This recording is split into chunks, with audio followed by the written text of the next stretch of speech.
لا حول ولا قوة إلا بالله العلي العظيم. أعوذ بالله من الشيطان الرجيم.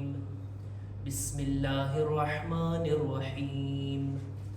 الحمد لله الذي جعل الحمد مفتاحا لذكره وسببا للمزيد من فضله ودليلا على آلائه وعظمته. ثم الصلاة والسلام والتحية والإكرام على خير خلقه وأفضل بريته حافظ سره ومبلغ رسالاته الذي سمي في السماء بأحمد وفي الأرض بأبي القاسم محمد.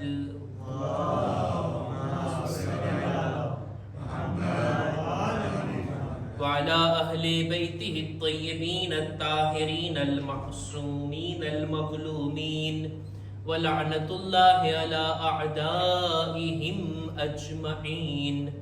أما بعد فقد قال إمامنا أبو محمد الحسن بن علي العسكري: أوصيكم بتقوى الله والورع في دينكم والاجتهاد لله وصدق الحديث.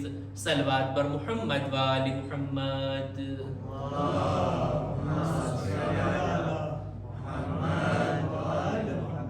शब जुमा छे, दुआनी इबादत करवानी, खुदानी बंदगी करवानी आ शब, સાથોસાથ આપણા મરહુમીનને યાદ કરવાની પણ આ રાત છે.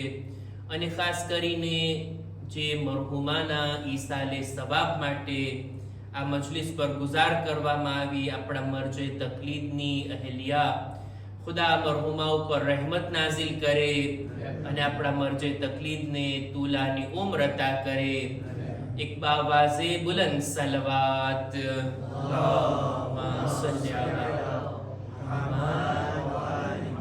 અને આજની રાતમાં જિક્ર કરવો છે આપણા 11મા ઇમામનો, જમાનાના ઇમામના વાલિદે બુઝુર્ગવારનો.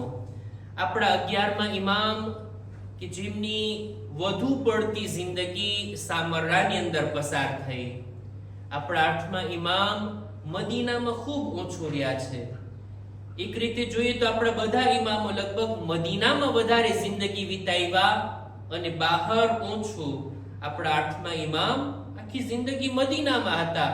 છેલ્લા 2 વર્ષ તેઓ ઈરાન આવ્યા અને ત્યાં એમની શહાદત થઈ.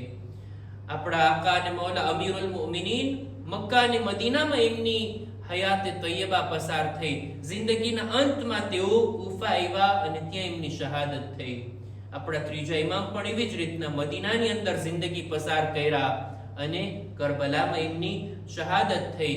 પણ 11મા ઇમામ એ છે કે આપણા 10મા ઇમામની સાથે પોતે સામરા હિજરત કરે છે. બળજબરીથી એમને લઈ જવામાં આવ્યા અને ત્યાં એમને રાખવામાં આવ્યા અને ત્યાં એમની જિંદગી પૂરી થઈ અને એમની શહાદત થઈ. આપણા 11મા ઇમામ વધુ પડતો સમય તેમણે સામરાની અંદર પોતાની જિંદગીનો વિતાવ્યા છે. અને 11મા ઇમામનો જમાનો એ છે કે જ્યારે જુદા જુદા ગામોની અંદર દૂર દૂર સુધી શિયાઓ ફેલાયેલા છે અને શિયાઓની સંખ્યા પણ વધારે છે, ઇમામને માનવા વાળા ચાહવા વાળા પણ વધારે છે. અને મુશ્કેલની વાત એ કે ઇમામ સામરામાં છે. આસાનીથી ઇમામથી મુલાકાત ના થઈ શકે. લોકો 11મા ઇમામની સામે આવીને પોતાના સવાલો, પોતાના મસાઇલ, પોતાની વાતોને નહોતા રાખી શકતા. કેમ કે ઇમામ ભલે પોતાના ઘરમાં હતા પણ નજરબંધ હતા. કોણ આવે છે મળવા, ક્યારે આવે છે, કેટલા લોકો આવ્યા, શું લઈને આવ્યા, આ બધું કંટ્રોલ થતું હતું. ખુદ 11મા ઇમામને અઠવાડિયામાં 2 વખત ખલીફાના દરબારમાં હાજર થવું પડતું હતું કે પોતે અહીંયા સામરામાં છે, સામરાથી બહાર નથી ગયા. આવા હાલાતની અંદર, આવી સિચ્યુએશનની અંદર ઇમામે પોતાની ઇમામતની જવાબદારી સંભાળી. 6 વર્ષનો સમયગાળો છે ઇમામની ઇમામતનો અને આ 6 વર્ષની અંદર મોટી મોટી જવાબદારીઓ ઇમામ નિભાવી ગયા. આજે મારે જે બયાન કરવું છે તે આ કે 11મા ઇમામ જ્યારે પણ આપણે એમની ઝિયારત માટે જઈએ, અત્યારે ઇમામની શહાદત થઈ ગઈ છે, આપણે જઈએ છીએ એમની કબ્રની ઝિયારત માટે, ઈ સમયની અંદર જે શિયાઓ મુશ્કેલથી ઇમામથી મુલાકાત કરી શક્યા, ઇમામના ઘરે જઈ શક્યા, ઈ લોકો ઇમામને મળતા અને પોતાની મુશ્કેલાત ઇમામની સામે રાખતા. આપણે આપણા ઇમામોથી ઘણી બધી વાતોને શેર કરી શકીએ છીએ. ઇમામની સામે પોતાની હાજાતને રાખી શકીએ છીએ, ઇમામની સામે પોતાની મુશ્કેલોને પેશ કરી શકીએ છીએ અને એ મુશ્કેલોને હલ કરવાની આપણે ઇમામથી માંગણી કરી શકીએ છીએ. ઘણી બધી વાતો છે કે જેનાથી આપણું દિલ ભરેલું હોય કે આપણે ઇમામથી આ બાબતોને ચાહીએ. ક્યારેક આનું ઉલટું કરીએ જોઈએ. આપણે તો ઇમામોથી ઘણું બધું ચાહીએ છીએ, શું ઇમામો પણ આપણાથી કંઈ ચાહે છે? આપણે આપણા ઇમામોથી ઘણી બધી અપેક્ષા રાખીએ છીએ, ખૂબ આતંક છે આપણને આપણા ઇમામોથી. ઇમામોની પણ કંઈક અપેક્ષા છે પોતાના શિયાઓથી. ઇમામો પણ કંઈક ચાહે છે કે મારા શિયાઓ આવા બને, આવા હોય, આ સિફતો, આ કાલિતે, આ ખૂબીઓ મારા શિયાઓમાં જોવા મળે. એક મુનાજાત છે ને આપણા આકા અને મૌલા અમીરુલ મુમિનીન હઝરત અલી ઇબ્ન અબી તાલિબ અલૈહિસ્સલામ,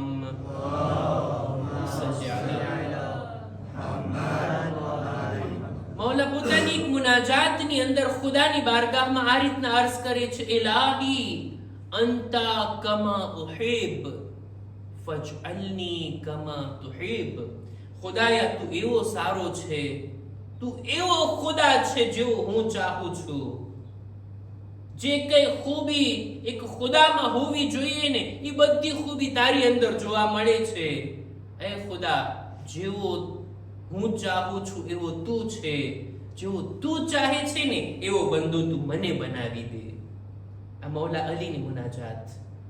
આપણે પણ કંઈક આવા જ શબ્દો આપણા ઇમામોની શાનમાં કહી શકીએ ને કે મૌલા, ખુદાએ તમને એવા બનાવીને મોકલા છે, એવા ઇમામ છો, એવા રહેબર છો, એવા હુજ્જતે ખુદા છો, એવા અમારા લીડર છો, એવા અમારી હિદાયત કરનાર છો કે જેવી ખૂબીઓ અમે ચાહીએ છીએ, જેવા અમે ચાહીએ છીએ એવા સારા ઇમામ તમે છો.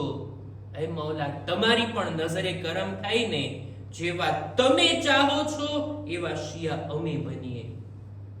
એ જ વાતને ધ્યાનમાં લેતા ઇમામે અસ્કરી અલૈહિસ્સલામની રિવાયતોનો મુતાલિયો કરી રહ્યો હતો. ઘણી બધી રિવાયતો વાંચી, પણ એક લાંબી રિવાયત ઉપર નજર પડી અને ચાહ્યું કે આજે મિંબરથી આ રિવાયતને તમારી સામે બયાન કરું.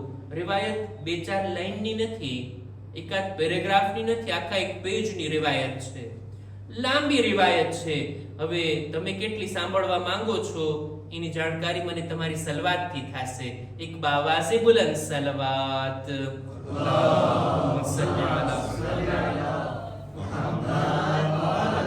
આપણા 11મા ઇમામ એક લાંબી રિવાયતની અંદર પોતાના શિયાઓને નસીહતો અને ભલામણ કરે છે. મારા ખ્યાલથી શાયદ આ લેખિત નસીહત હશે, લખાણ હશે ઇમામનું કે જે અમુક શિયાઓ માટે ઇમામે રવાના કર્યું હોય. ઇમામ ભલે સામરામાં હતા, પણ એક ગામની અંદર જેટલા શિયાઓ છે બધાથી સંપર્કમાં હતા.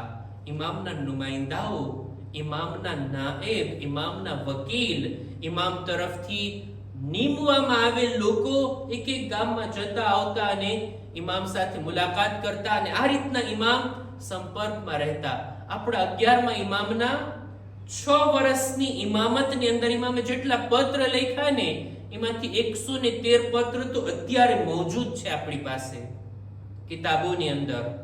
કેટલા લખ્યા હશે તો ઘણી એની સંખ્યા વધારે હશે. અત્યારે 113 પત્ર, લેટર ઇમામના મોજૂદ છે. મારા ખ્યાલથી આ પણ એક લેટર છે કે જે ઇમામે શિયાઓને લખ્યા છે અને ભલામણ કરી છે. આ બધા લોકો માટે છે. આ હદીસ, આ વાત ફક્ત ઈ ગ્રુપ માટે નથી કે જેને ઇમામ લખ્યા અથવા જેની સામે ઇમામ આને બયાન કર્યા. આ બધા માટે છે. 20 જેટલી ભલામણ ઇમામે આ હદીસની અંદર બયાન કરી કે એને હું એક લિસ્ટની જેમ તમારી સામે બયાન કરું.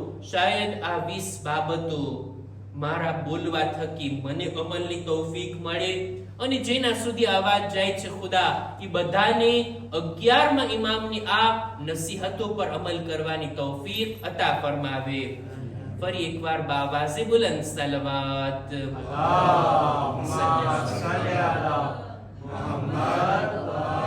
ઇમામ પોતે ફરમાવે છે, આ હદીસને મરહુમ ઇબ્ન શુબે હર્રાની તોહફુલ ઉકુલમાં પણ લખે છે અને અલ્લામા મજલિસીએ બિહારુલ અનવારમાં પણ લખી છે. ઇમામ આ રીતના બયાન ફરમાવે છે કે ઉસીકુમ બિતક્વલ્લાહ, હું તમને તકવાની નસીહત કરું છું.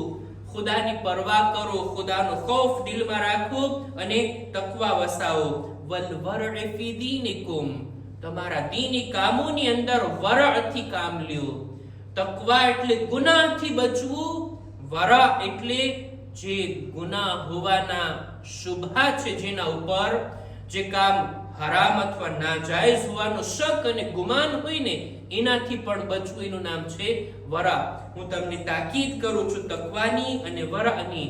વલ ઇજ્તિહાદ લિલ્લાહ, ખુદાની રાહમાં કોશિશ, અમલમાં ખુલૂસ રાખવાની કોશિશ, અમલને ફક્ત ખુદા માટે અંજામ આપવાની કોશિશ, દીની કામો ખુદાની મરજી મેળવવાની કોશિશ, એની હું તમને તાકીદ અને ભલામણ કરું છું. આ સવાલ હું મારાથી જ કરું, ખુદાને રાજી કરવા માટે કેટલી કોશિશ મેં કરી, દીન ઉપર અમલ કરવાની કેટલી કોશિશ અને એફર્ટ હું કરું છું. એવું તો નથી ને કે મને જ્યારે સરખાઈ આવે, સગવડ હોય, ટાઈમ હોય તો દીની કામો કરીએ, તો ઇબાદત કરીએ. નહીતર કોણ પોતાને થકવાડે? દુનિયાના કામોમાં એટલા આપણે બિઝી હોઈએ કે દીની કામોની કોશિશ, રાહે ખુદામાં કોશિશ, કદમ ઉઠાવો, જરાક એફોર્ટ કરવો. આ ઇમામની તાકીદ છે. ખુદાની ખુશી માટે, ખુદાને માટે દીન ઉપર અમલ કરવામાં કોશિશ. વસિદકિલ હદીથ, સાચું બોલવું. ક્યારે પણ જબાનને ઝૂઠથી આલુદા ના કરવી. ઝૂઠ એક એવો ગુનાહ છે ને કે એક ફેરે થઈ જાય તો અનેક ગુનાહોના દરવાજા ખુલી જાય. 11મા ઇમામની જે હદીસ છે કે બધા ગુનાહોને એક હુજરામાં બંધ કરી દેવામાં આવ્યા, તાળું મારી દેવામાં આવ્યું, અને એની ચાવી છે ઝૂઠ. એક ઝૂઠ 1000 ઝૂઠ બોલાવે છે ને. એક પૂરું કામ, આ ઝૂઠ એનું મૂળ બને. ઝૂઠને છુપાવવા માટે ઇન્સાન કેટલી હદ સુધી આગળ નીકળી જતો હોય, પણ જો સચ્ચાઈથી કામ લે તો બધા કામો એના સીધા થતા રહે. વ અદાઇલ અમાનતિ ઇલા મન ઇતમનકુમ મિન બર્રિન ઔ ફાજિર, જે કોઈ પણ તમારી પાસે અમાનત રાખે, એ નેક માણસ હોય કે ગુનેહગાર હોય, એની અમાનતમાં અમાનતદારીથી કામ લેવું, એની ભલામણ આપણા 11મા ઇમામ ફરમાવે છે. વતુલિસ સુજૂદ, હે મારા શિયાઓ, હું તમને ભલામણ કરું છું તમારા સજદા લાંબા કરો, સજદાને તુલાની કરો. લાંબા સજદા, 24 કલાકની અંદર કેટલી મિનિટ મારી સજદામાં પસાર થાય છે? બોલો ને, મિનિટની વાત કરો છો, કેટલી સેકન્ડ એમ પૂછો, કેટલી સેકન્ડ આપણે શુક્રના સજદા કરીએ છીએ. જો વાજિબ નમાઝની અંદર આપણા માટે એક લિમિટ હોય, મર્યાદિત હોય, એવી રીતના નમાઝ પઢવામાં આવે કે બધા લોકો નોર્મલ રીતે પડી શકે. નમાઝમાં જો લાંબા લાંબા સજદા કરો તો બુઝુર્ગો અને જેની કમર દુખતી હોય એ લોકોનું શું હાલ થાય? એ તો વાજિબ નમાઝની અંદર જમાતની સાથે જ્યારે નમાઝ પડાતી હોય એમાં સ્વાભાવિક છે કે નોર્મલી આપણે રૂકો અને સજદા કરીએ. પણ આમ નમાઝોમાં જ્યારે આપણે એકલા નમાઝ પઢતા હોઈએ, જ્યારે મુસ્તહબ નમાઝ પઢતા હોઈએ, જ્યારે શુક્રના સજદા કરતા હોઈએ, બહેતરીન હાલત કે જે ખુદા પોતાના બંદાને એ હાલતમાં જોવા માંગે છે ને, એ છે સજદાની હાલત. બંદો ખુદાની સામે સજદામાં ઝૂકેલો હોય. અનેક ઇમામોએ પોતાની હદીસોમાં લાંબા સજદાની તાકીદ કરી. ત્યારબાદ વહુસ્નિલ જીવાર, પાડોશીની સાથે સારો સુલૂક, એની ભલામણ કરી છે ઇમામ. અને રસૂલ ખુદાની પણ ખૂબ તાકીદ હતી પાડોશીના બારામાં, પોતાના આજુબાજુમાં રહેવા વાળાઓના બારામાં, કે એ લોકો સાથે સારો વર્તાવ, સારો સ્વભાવ રાખીએ.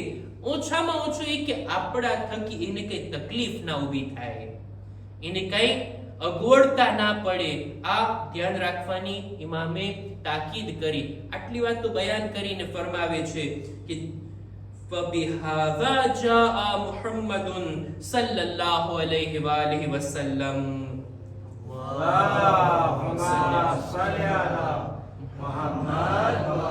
આ બધા હુકમની સાથે રસૂલ ખુદા તશરીફ લાવ્યા છે, રસૂલ આવો દીન લઈને આવ્યા છે. ત્યારબાદ મુસલમાનોની સાથે, બીજા આપણા દીની ભાઈઓની સાથે કેવો સુલુક કરવો એના ઉપર ઇમામ તાકીદ કરે છે કે જો વસલ્લુ અશાઇરકુમ, ક્યારેક મોકો મળે તો મુસલમાન ભાઈઓની સાથે નમાઝ પઢો. વઅશહિદુ જનાઇઝહુમ, એ લોકોમાંથી કોઈ દુનિયાથી ચાલ્યું જાય એમની તશીએ જનાઝામાં શિરકત કરો. વઉદુ મરવાહુમ, એ લોકોના બીમારોની અયાદત કરો. વઅદ્દુ હુકુકહુમ, જેવી રીતના એક મુમિન ભાઈના હક છે એમ જ મુસલમાન ભાઈઓના પણ હક છે, એને પણ અદા કરવામાં આવે. ત્યારબાદ એક જુમલો ઇમામ બયાન કર્યા, બહુ મને તુશે થયો, બહુ મને દિલ ઉપર લાગ્યો અને ચાહું છું કે એ જ ઇમોશનની સાથે તમારી સાથે શેર કરો. ઇમામ ફરમાવે છે, આ જુમલાને આજનો તોહફો ગણીએ કે 11મા ઇમામ આપણાથી શું ચાહે છે. મૌલા ફરમાવે છે فَإِنَّ الرَّجُلَ مِنْكُمْ, તમારામાંથી કોઈ એક માણસ ઇઝા વરઅ ફી દીનિહી, જ્યારે પોતાના દીનમાં પરહેઝગારીથી કામ લે, વસદક ફી હદીસિહી, જ્યારે સાચું બોલે, અમાનત અદા કરે, સારા અખલાકની સાથે લોકોથી પેશ આવે, અને જ્યારે લોકો એને જોઈને કે આ છે શિયા, ફયસુરુની ઝાલિક, તમને આવી સિફાત વડે જ્યારે શિયા તરીકે ઓળખવામાં આવે, આ વાતથી મને ખુશી થાય છે, મારા દિલને ખુશી ઉપજે છે જ્યારે તમે આવી સિફાતની સાથે શિયા તરીકે મશહૂર થાઓ.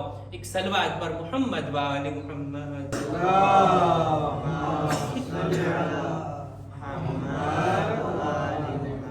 મને ખુશી થાય છે કે જ્યારે તમને સારી સિફાત વડે ઓળખવામાં આવે. એટલે જ શિયા હોવું, ફક્ત શિયા હોવાનો દાવો કરવો કાફી નથી, બલકે શિયા તરીકે ઓળખાવું, અને એ પણ પોતાના નામથી નહીં, પોતાના દાવાથી નહીં, પોતાના અમલ અને કિરદારથી. છઠ્ઠા ઇમામની એક હદીસ છે. છઠ્ઠા ઇમામ ફરમાવે છે કુનુ દુઆતન નાસ બિગૈર અલસિનતિકુમ, લોકોને પોતાના મઝહબ અને દીન તરફ બોલાવો પણ જબાન વડે નહીં. લોકોને બોલાવો, પોતાના મઝહબની ઓળખાણ કરાવો પણ જબાન વડે નહીં. મોલા જબાન વડે નહીં તો સેના વડે? અમલ વડે. સારા કામો, સારી સિફાત, સારી ખૂબીઓને જોઈ અને લોકોની દરમિયાન આપણે મશહૂર થઈએ આ ખૂબીઓના કારણે. આ છે શિયા. 11મા ઇમામ આપણાથી શું ચાહે છે ઈ જો જોવું હોય તો આ બાબતો. આગળ પણ મૌલા ફરમાવે છે કે જેનો ફક્ત તર્જુમો કરીને વાતને પૂરી કરું. મૌલા ફરમાવે છે કે અલ્લાહનો તકવા રાખો, અમારા માટે ઝીનતનું કારણ બનો, અમારા માટે બદનામીનું કારણ ના બનો. એવું કંઈ કરો કે લોકો અમારી તરફ ખેંચાઈને આવે. એવું ના થાય કે આવ્યા હોય ઈ પણ દૂર ચાલ્યા જાય. મૌલા કહે છે જ્યારે પણ સારી વાતો, જ્યારે પણ કોઈ ખૂબીને અમારાથી મનસૂબ કરવામાં આવે, કોઈ પણ નેક વાતો અમારી શાનમાં કહેવામાં આવે તો અમે એના હકદાર છીએ, અને કોઈ પણ બુરી વાત અમારા તરફ મનસૂબ કરવામાં આવે અમે એવા નથી. અહલે બેતના ફઝાઇલને બયાન કરીએ, અહલે બેતનો મેસેજ, પૈગામને લોકો સાથે શેર કરીએ. જેટલી સારી વાતો અહલે બેતની બયાન થાય ને, આ લોકોના દિલોને અહીંયા ખેંચાવાની સબબ અને કારણ બનશે કે લોકો આકર્ષાય અહલે બેતની તરફ. ઇમામ કહે છે અમે આના હકદાર છીએ કે ખૂબી વડે અમને યાદ કરવામાં આવે. ત્યારબાદ ઇમામ ફરમાવે છે કે લના હક્કુન ફી કિતાબિલ્લાહ, ખુદાએ કુરાને મજીદમાં અમારો હક બયાન કર્યો છે. વકરાબતુન મિન રસૂલિલ્લાહ, રસૂલે ખુદાના સગા વાલા કોઈ હોય જેની ઓળખાણ કુરાને મજીદમાં ખુદાવંદે આલમે બયાન કરી તો ઈ અમારી જાત છે, અમે છીએ. વતતહીરુમ મિનલ્લાહ, ખુદાએ જેના પાક હોવાનું એલાન કર્યું આ દુનિયામાં કોઈ હોય તો ઈ અમે છીએ, અમો અહેલે બેત છે. આ સિવાય બીજું કોઈ દાવો કરે તો ઈ જૂઠા છે. ત્યારબાદ હજી 2-3 વાતોની ભલામણ ઇમામ કરીને પોતાની આ હદીસને પૂરી કરે છે. મૌલા ફરમાવે છે કે અક્સિરુ ઝિક્રલ્લાહ, ખુદાની યાદ વધારે કરો, વધારે ખુદાને યાદ કરો. જો ખુદાને યાદ કરવા, zikr કરવો, એની એક મિસાલી છે કે આપણે તસ્બીહ કરીએ, નમાઝ બાદ zikr ખુદા આપણે પડતા હોય ને, અથવા તો કઈ મુશ્કેલી આવી ગઈ હોય ને ખુદાને યાદ કરતા હોય, આપણી જબાન ઉપર ખુદાનું નામ હોય. એ સિવાય બાકીના બધા કલાકો આપણા ખુદાની યાદ વગર પસાર થતા હોય. ખુદાને યાદ કરીએ. એક કામ ઈ છે કે ઇન્સાનની જબાન ઉપર zikr ખુદા હોય, એને કહેવાય zikr કરનાર. હદીસની અંદર અલગ અલગ મિસ્દાક બયાન થયા છે ખુદાની યાદના. ઇન્સાન એમ જ બેઠો છે ને ખુદાની નેમતો એને યાદ આવી, દિલમાં ને દિલમાં ખુદાનો શુક્ર અદા કરે, આ યાદ ખુદામાં બેઠો છે. મસ્જિદે આવે ખુદાને યાદ કરવા માટે, અહીંયા આવીને બીજી બધી વાતોથી પરહેઝ કરી અને બેસે, ખુદાનો યાદ કરે, ખુદાની નેમતોનો શુક્ર અદા કરે, પોતાના ગુનાહોની માફી માંગે. આ છે zikr કરનાર.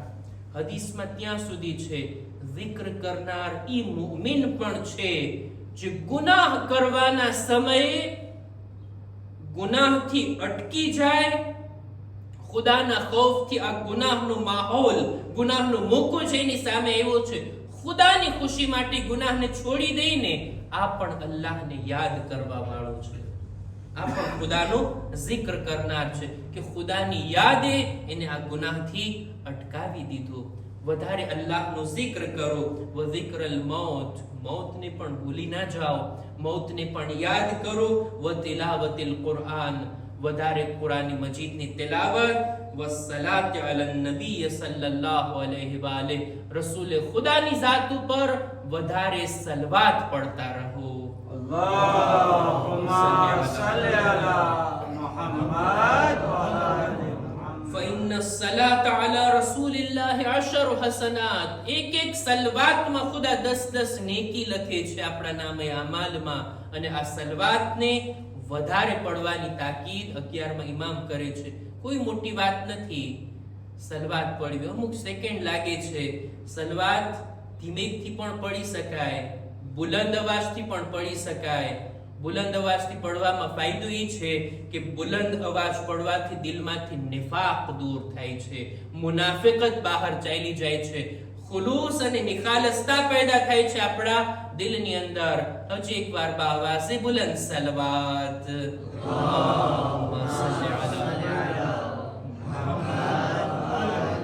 સલવાત આપણે બાવાસે બુલંદ પડાવીએ છીએ અને વધારે તાકીદ કરીએ છીએ કે અવાજની સાથે પડો. હું વિચાર કરી રહ્યો હતો કે અવાજની સાથે સલવાત મસ્જિદ સિવાય બીજે ક્યાંય આપણે નથી પડતા. મોકો મળે છે દુકાનમાં પડવો જોઈએ જોરથી સલવાત, બજારની અંદર પડવો જોઈએ, ઘરની અંદર પડવો જોઈએ. આડોશી પાડોશી સમજશે કે આ ભાઈને શું થઈ ગયું છે. પણ દિલ ખોલીને બુલંદ અવાજથી સલવાત પડવાનો એક મોકો હોય તો એ મહેફિલ છે, મજલિસ છે, ઇમામ બારગાહ છે કે જ્યાં મુનાફિકતને દૂર કરવા માટે દિલ ખોલીને બુલંદ અવાજથી આપણે સલવાત પડી શકીએ. બાવાસે બુલંદ સલવાત. અલ્લાહુમ્મા સલ્લી અલા મુહમ્મદ. ઇમામ ફરમાવે છે ઇહફઝુ મા વસિયતુકુમ, મારી આ વસિયતને કે જેને મેં તમારી સામે બયાન કરી, મારી આ ભલામણો કે જે તમને મેં બયાન કરી છે એની હિફાજત કરો, એને યાદ રાખો, એને અમલમાં લઈ આવો. અને ખુદાની બારગાહમાં તમને સોંપું છું અને તમારા ઉપર હું સલામ મોકલું છું. આ છે 11માં ઇમામનો પૈગામ, એમનો મેસેજ કે આપણે તો ઇમામથી ઘણું બધું ચાહીએ છીએ, ઇમામ આપણાથી શું ચાહે છે, ઇમામ આપણને કેવા જોવા માંગે છે. આજની તારીખમાં શબે જુમા પણ છે. 11મા ઇમામની યાદ પણ આપણે મનાવી રહ્યા છીએ.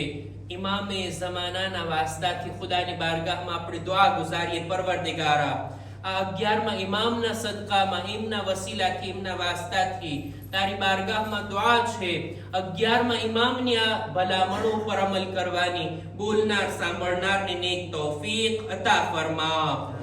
અહેલે બેતના ખરા ચાહવા વાળા અને હકીકી શિયા બનવાની અમોને તૌફીક નસીબ કર. ખુદાયા શબે જુમા છે, અમારા મા બાપના ગુનાહોને માફ કર. અમારા મરહુમીનની મગફિરત ફરમાવ.